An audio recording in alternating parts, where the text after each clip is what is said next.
¿Está activado? Sí, sí, ya lo tenés, ya lo tenés. Perfecto, ahí lo comparto entonces. Espero que hermanos hayan repasado el versículo a memorizar. ¿Se acuerdan o no? Vení, Joaquín.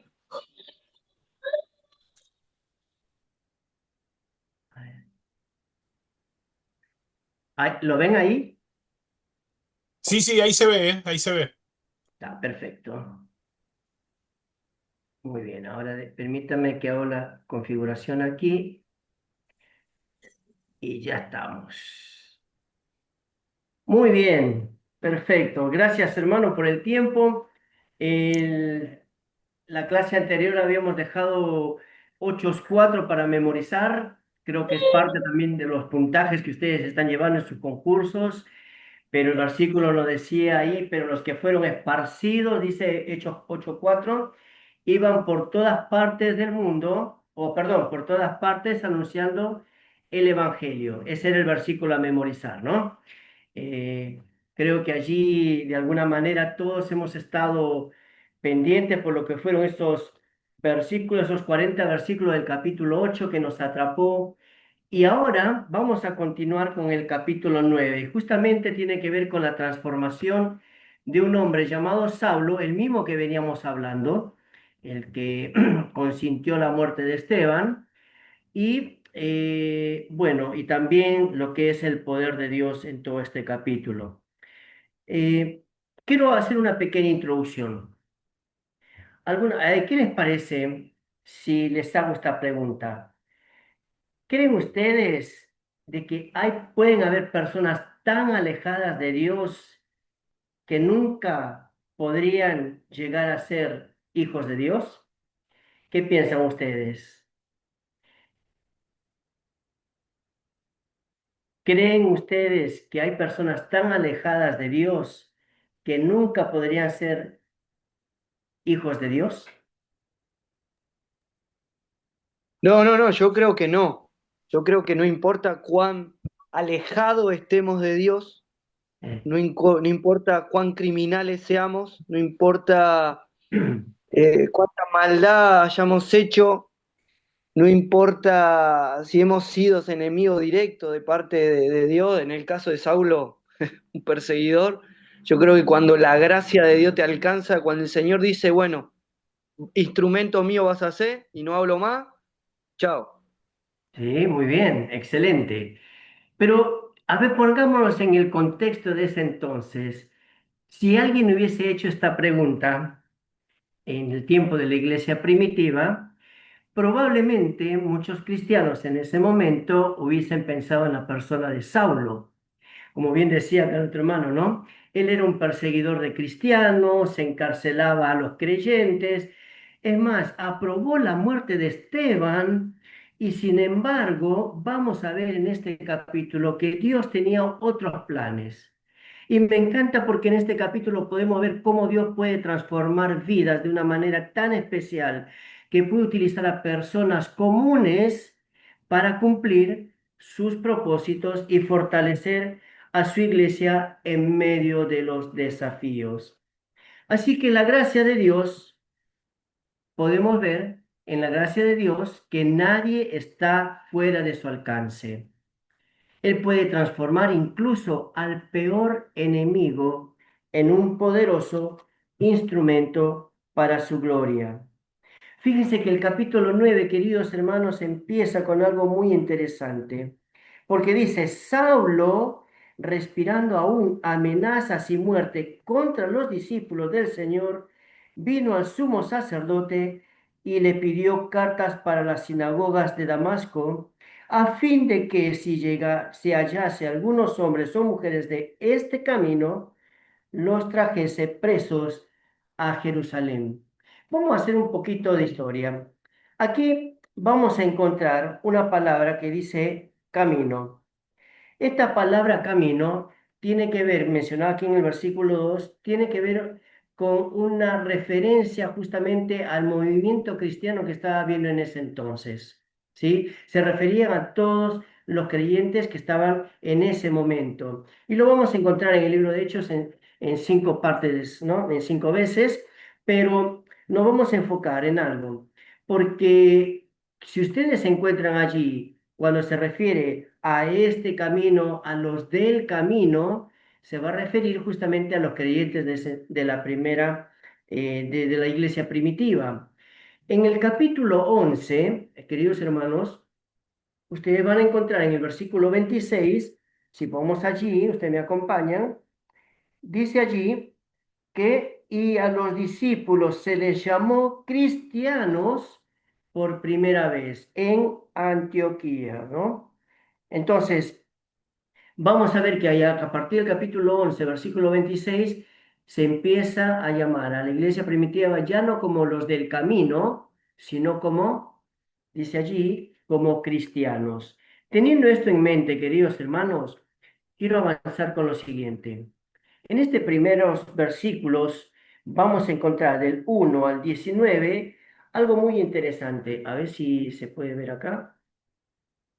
Ahí está. Vamos a ver ahí la conversión de Saulo. Fíjense, queridos hermanos, brevemente, ¿quién era Saulo? Ya lo vimos aquí. Sabemos de que Saulo era un fariseo celoso, muy apegado a la ley. Es más, si ustedes se dan cuenta, dice tanto que era su influencia que él mismo iba y pedía cartas a las sinagogas para poder seguir persiguiendo a la iglesia de ese entonces, ¿sí? A fin de que, bueno, si los encontraba, pues justamente o los encarcelaba, los amenazaba y por último también los mataba, ¿no? ¿Y cuál era su sentir? Viajar a Damasco para recetar a más creyentes. Eso lo vemos allí en el versículo 3 cuando dice, mas yendo por el camino, aconteció que al llegar cerca de Damasco, ahí está, la ciudad de Damasco. Fíjense, queridos hermanos, algo muy interesante en este momento, porque cuando vamos avanzando allí, dice, repentinamente le rodeó un resplandor del cielo y cayendo en tierra oyó una voz que le decía, fíjense, ¿quién era Saulo? Era un tipo realmente que podría ser llamado un verdadero enemigo de la iglesia. Pero su encuentro con Jesús fue algo sorprendente, porque en medio de eso, dice, mientras iba a Damasco, una luz lo rodea, una luz del cielo, y él cae a tierra. Él venía cabalgando y de pronto él cae a tierra y escucha una voz y le dice, Saulo, Saulo, ¿por qué me persigues? Ahora, qué grandioso, ¿no? Porque mientras él estaba allí, va a encontrar una verdad muy importante para su vida. La primera de ellas, ¿sabes qué? Jesús no le dice, ¿por qué persigues a mis seguidores? Él mismo le dice, ¿por qué me persigues? Saulo, ¿por qué me persigues? No, no está diciendo, ¿por qué perseguís a mis seguidores? No, ¿por qué perseguís a mis hijos? No le dice eso. Fíjate que Cristo se identifica plenamente con su iglesia. Él dice, yo te digo, ¿por qué me persigues? No es que está diciendo, ¿por qué persigues a mi iglesia? En la persona de Cristo siempre es una persona que va a buscar una relación íntima con cada uno de nosotros. Y tiene no solamente esa identidad con nosotros, sino que nosotros también la podemos tener con Él. Pero sigue avanzando el pasaje y Saulo le va a decir allí, ¿quién eres, Señor? Sorprendido, algo que no esperaba. Jesús mismo le responde, yo soy Jesús a quien tú persigues, versículo 5. Dura cosas te es dar cosas contra el aguijón. Esto le va a traer algo un hecho muy real en su vida. En primer lugar, él queda ciego y de alguna manera vamos a ver en los versículos más adelante que al tratarse de su ceguera no puede caminar solo y es conducido y es llevado por sus compañeros hacia Damasco.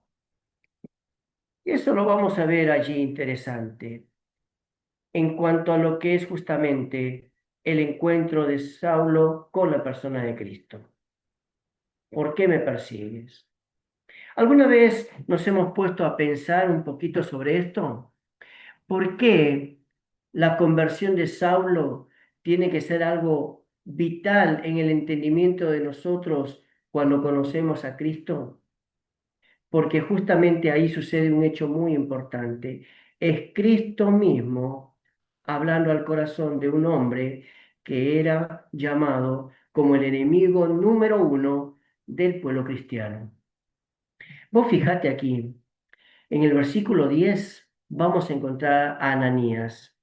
Dice que había entonces en Damasco un discípulo llamado Ananías, a quien el Señor dijo en visión, Ananías, y después ahí va a contar toda la historia.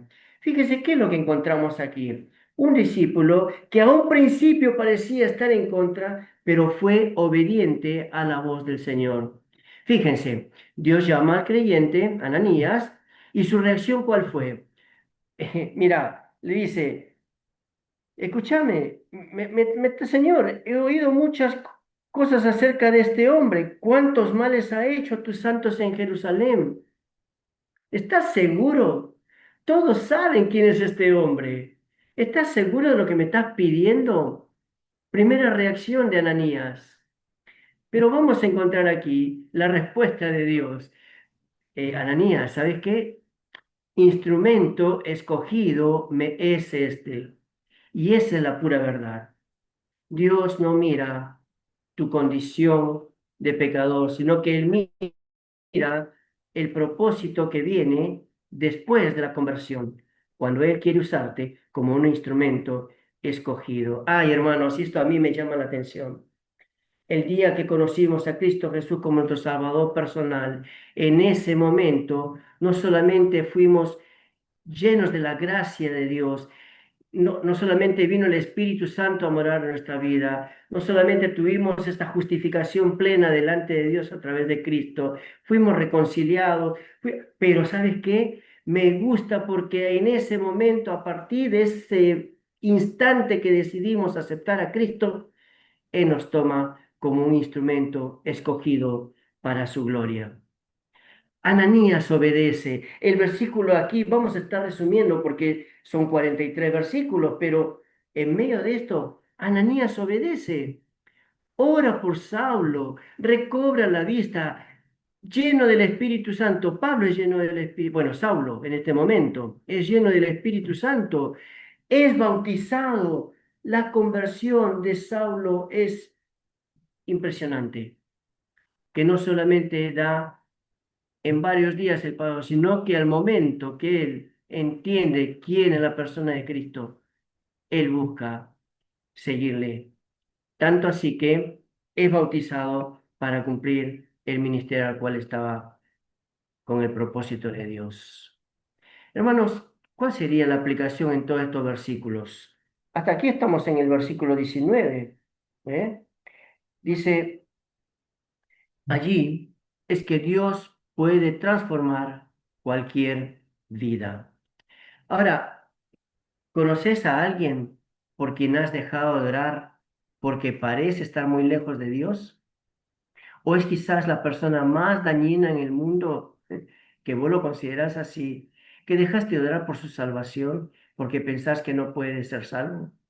Ese no tiene remedio, nunca va a cambiar. Frases como esas no has escuchado. Pero acá estos pasajes nos muestra algo muy importante, hermano, que la oración tiene poder para salvación también. ¿eh? Dios puede transformar cualquier vida. Si vamos avanzando con los capítulos, ya estamos en el 19, vayamos al versículo 20.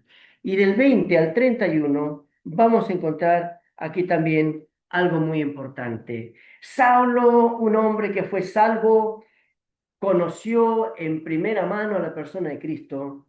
Y ahora fíjense, versículo 20 dice, Saulo, después, en versículo 19 vamos, habiendo tomado alimento, recobró fuerza y estuvo Saulo por algunos días con los discípulos que estaban en Damasco. Y el versículo 20 dice, enseguida predicaba a Cristo en las sinagogas, diciendo que este era el Hijo de Dios. Saulo empieza a predicar de la persona de Cristo.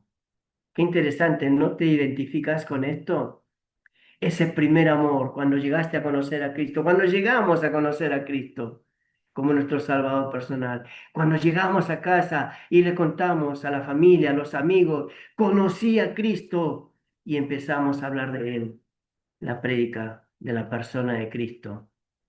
Aquí vemos un cambio radical de lo que era un Saulo, que era un perseguidor de los cristianos, a un Saulo que ahora predica la palabra de Dios. Qué lindo. El mensaje principal en su mensaje fue, ¿no? Jesús es el Hijo de Dios.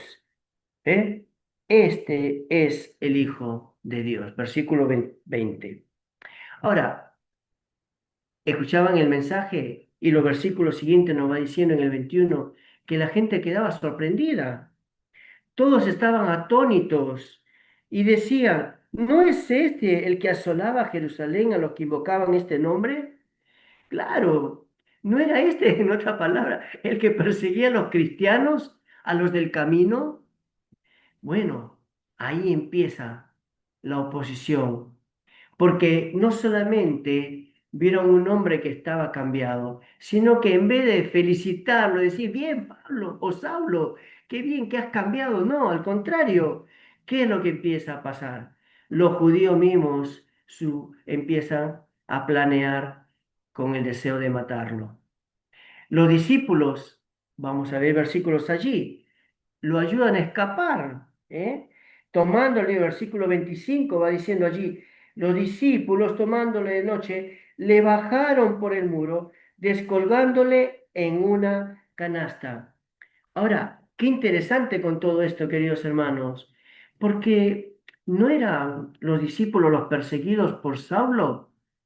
Ahora fíjense, los discípulos empiezan a ayudarlo ahora a escapar de aquellos que querían matarlo. Lo bajan por una muralla, ¿eh? Y empieza no solamente ahí la posición por sus ex compañeros, sino que también ahora por los creyentes. Él cuando llega a Jerusalén nos menciona que los discípulos tenían miedo, ¿eh? No creían realmente que él se había convertido, porque claro, el testimonio que él tenía no era algo digno. Entonces aparece allí un hombre llamado Bernabé. ¿Eh? Dice allí, eh, entonces, en el versículo 27, Bernabé, tomándolo, lo trajo a los apóstoles y les contó cómo Saulo había visto en el camino al Señor, el cual había hablado, y cómo en Damasco había hablado valerosamente en el nombre de Jesús. Bernabé empieza a contar, hay que confiar en él, hay que seguir así. Él lo presenta a los apóstoles. Gracias a Bernabé, Saulo va a ser aceptado por el pueblo cristiano, por los del camino de ese momento. ¿Eh? Y podemos encontrar aquí la aplicación práctica para estos versículos, que muchas veces Dios usa personas como Bernabé para animar, para defender, para acompañar y para también dar oportunidades a seguir avanzando en la obra de Dios. Ahora, hermanos, qué lindo es poder ver esto, ¿no? Eh, Cuando una persona llega a los pies de Cristo, Dios lo puede utilizar de una manera especial. Instrumento de bendición en las manos de Dios. Seguimos avanzando y pregunta es, ¿a quién podrías ayudar a crecer en su caminar con Cristo? En un momento vemos a un hombre llamado Ananías, ahora vemos a un hombre llamado Bernabé, hombres que fueron importantes en la vida de Saulo en sus inicios, para que él siga creciendo y avanzando en el propósito que Dios tenía para su vida. Seamos nosotros así también, quizás un Ananías o un Bernabé, ayudando a los que recién comienzan en los caminos del Señor. Vamos con el tercer punto vamos a encontrar aquí Dice, eh, la iglesia experimenta paz y crecimiento. Y eso en el versículo 31 va diciendo, entonces las iglesias tenían paz, dice, por toda Judea, Galilea y Samaria, y eran, mire, escuchen, edificadas, andando en el temor del Señor, y se acrecentaban fortalecidas por el Espíritu Santo. Qué lindo el resultado que podemos encontrar aquí con un hombre llamado Saulo. Las iglesias tenían paz, eran edificadas, la iglesia misma crecía espiritualmente, vivía en el temor del Señor, recibía el consuelo del Espíritu Santo. Y esto nos lleva a un principio importante, que el crecimiento saludable de la iglesia va a combinar el temor de Dios, pero también la dependencia del Espíritu Santo. Cosas muy importantes, queridos hermanos. ¿Cuánto de nuestra vida está siendo como esto? ¿Realmente estamos disfrutando de lo que es vivir una experiencia con Cristo en paz y creciendo en Él, bajo el temor de Dios, en dependencia del Espíritu Santo? Yo creo que vamos a encontrar aquí algo muy importante que nos anima a nosotros también a seguir creciendo fortalecidos en su palabra. Del versículo 32 al 35 vemos aquí algo interesante. Eneas. Eneas dice allí, ¿quién era Eneas, no? Eneas justamente, vamos a encontrarlo aquí, era un hombre que vivía por muchos años paralítico, 8 años en sí. ¿Eh?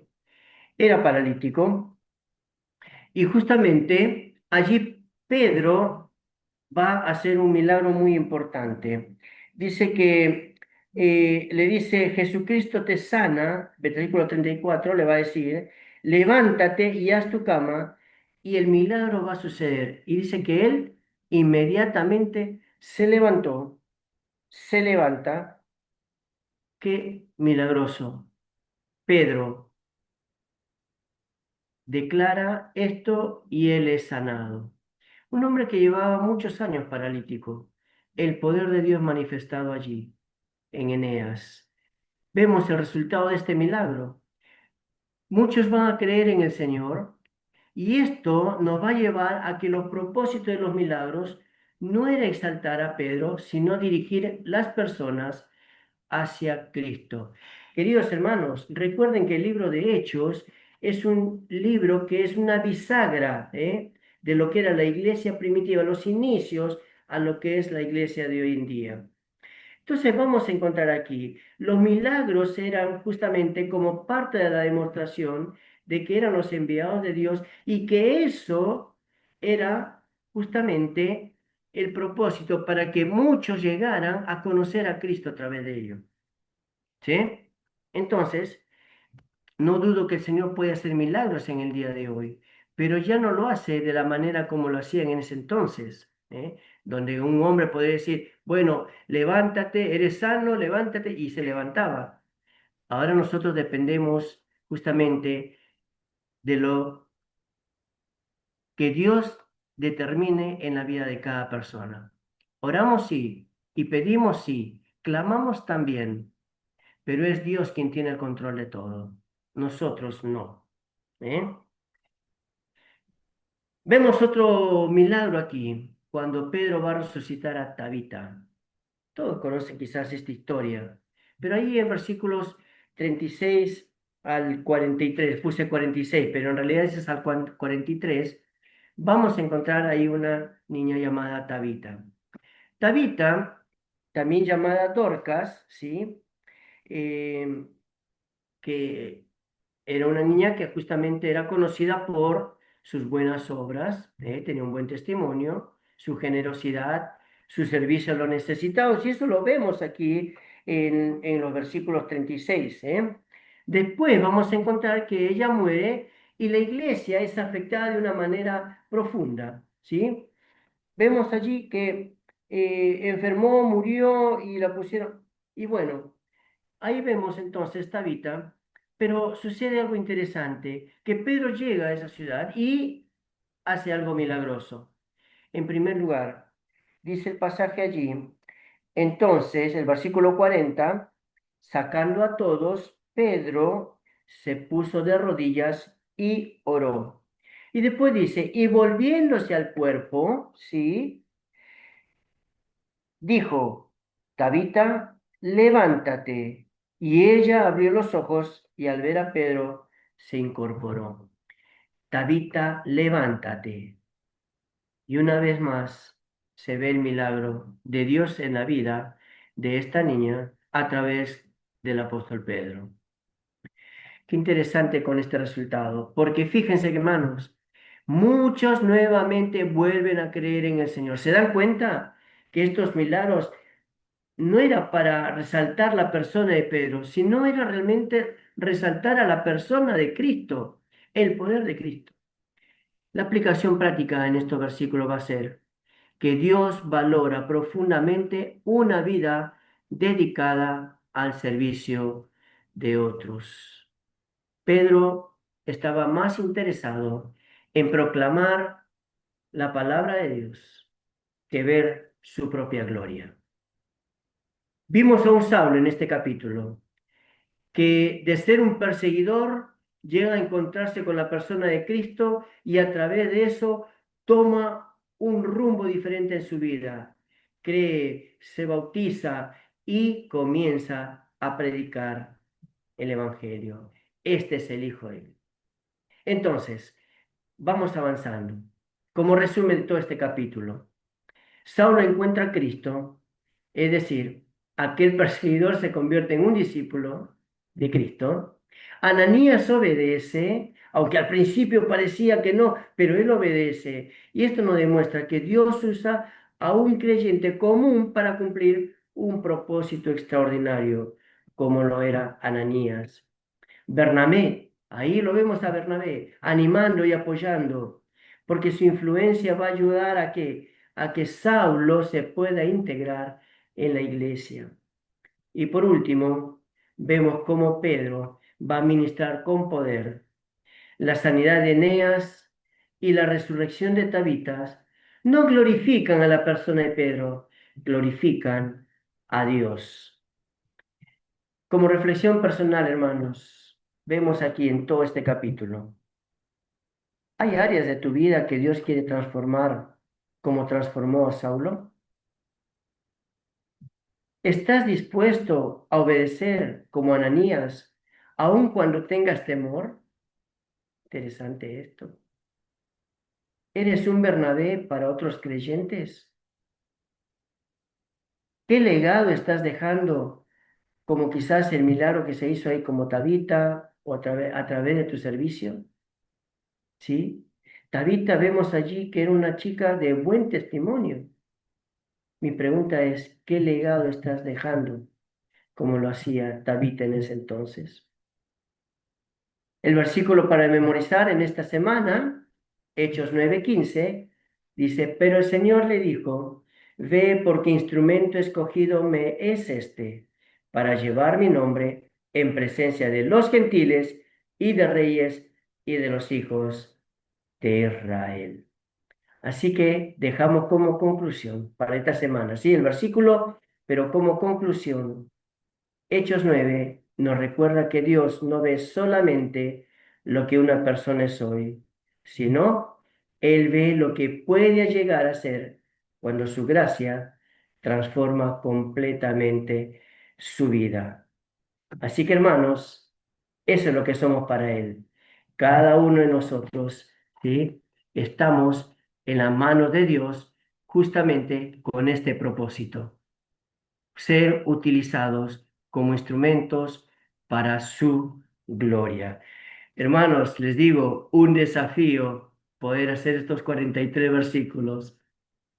Trata de resumirlo. El próximo capítulo son 48, así que vamos a ver cómo lo hacemos, pero no sé si a ustedes les apasiona. Yo lo estoy disfrutando esto, de ver cómo Dios nos utiliza de una manera especial. ¿eh? No importa nuestra vida pasada, cuando Él transforma, no transforma. ¿Se acuerdan de ese pasaje? Cuando dice que somos nuevas, ¿qué dice ahí? ¿Nuevas? criaturas, ¿no? Las cosas viejas pasaron. He aquí todas son hechas nuevas, nuevas en las manos de Dios. Oramos, hermanos. Amado Padre, gracias por la bendición de poder estudiar tu palabra. Qué desafío que nos dejas en este capítulo, Señor. Que podemos ser instrumentos en tus manos solo si nosotros dejamos ser lo que tú quieres hacer en nuestras vidas. Dios, gracias. Ayúdanos a ser quizás como un Ananías, Señor, dispuesto a obedecer ante tu llamado, Señor. El hecho de ser como un Bernabé, animándolo, confortándolo, introduciéndose, compartiendo con él. Dios, que nuestro servicio sea quizás como el ejemplo que nos dio Tabita en este tiempo. Un corazón sincero, dedicado, Señor, a servirte de una manera limpia, de tal forma que podamos ser de bendición también a otros. Padre, gracias porque a través de este pasaje también vemos a un Saulo convertido de un perseguidor a ser un proclamador de tu palabra, Dios. Y eso queremos ser. Nuestras vidas pasadas, quizás, Señor, lejos de ti, enemigos de ti y tantas otras cosas que pudimos haber hecho, pero en tus manos podemos decir gracias, Dios, porque tú nos haces ser instrumentos útiles para tu obra. Gracias por cada hermano de esta noche, Señor, que participó, por la iglesia, Señor, por sus familias. Dios bendícelos grandemente. En el nombre de Cristo Jesús oramos. Amén.